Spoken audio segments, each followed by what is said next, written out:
So yan guys, mayroon tayo gagawin dito na Kawasaki Barako. So yan, ang problema na ang tricycle na tumakabok na yung naputol na spark plug dito sa kanyang cylinder. Ayan. So nung binaklas ni boss yung kanyang spark plug, natanggal na yung ano, yung pinakaibabaw, yung kulay puti. So ngayon ipo-pull out natin gamit ang ating stainless na rod. Ipo-pull out natin na hindi na kailangan baklasin yung kanyang cylinder mga kapuknoy.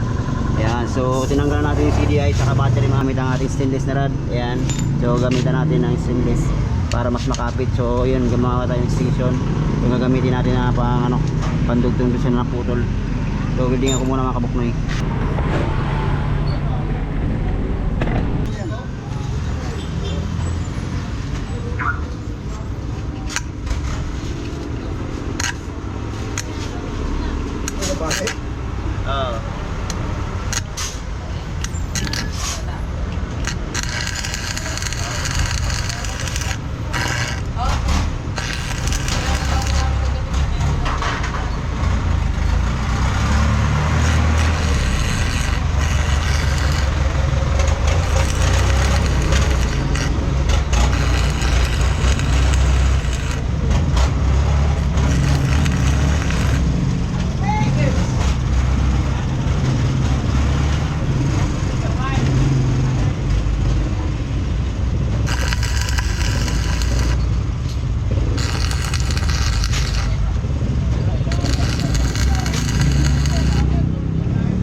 Hindi, may difference na siguro spark plug kasi pumuputok-putok na eh.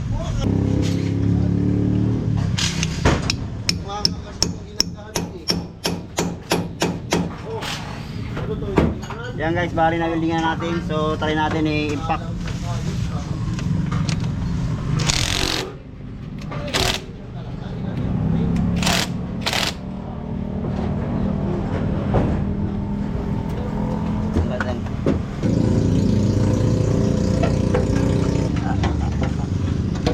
Paling lang ako yan.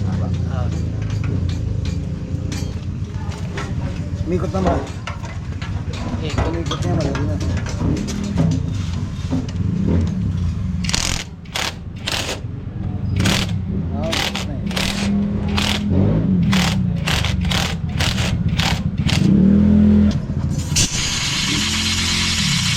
Pumasok pa eh.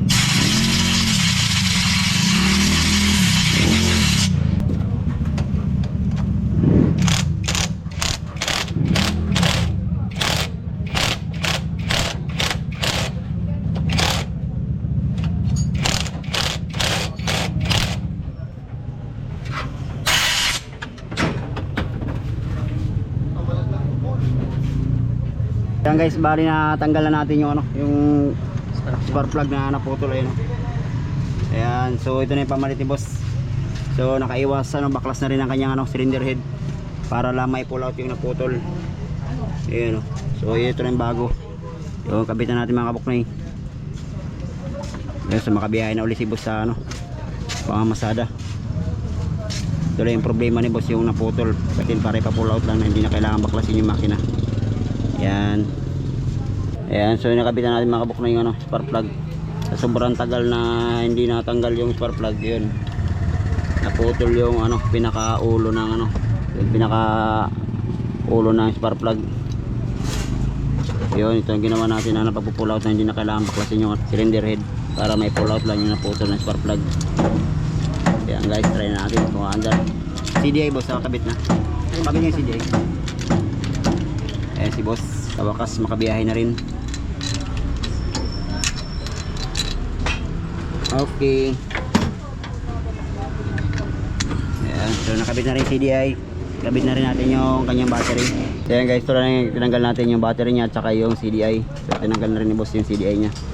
Try natin patanggalin, ano, paandali na. Ikabit mo na yung puwan niya. Yan, pull out. Dahil di na kailangan baklasin sa Kawasaki Barako. Isa may naputol na spark plug, ayun. Charing. Kaya natin mga gamit natin sa loob. Paanda rin na ni boss. Biyay mapayapa, ayun. Yan, yun na yung ano, yung barako ni boss. So bali driver lang nakaputol pala yung sa kanyang ano, spark plug.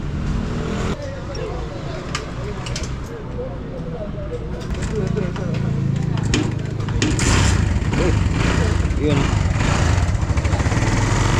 So umandar na mga kabuknoy. Yun, hanggang dito lang muna.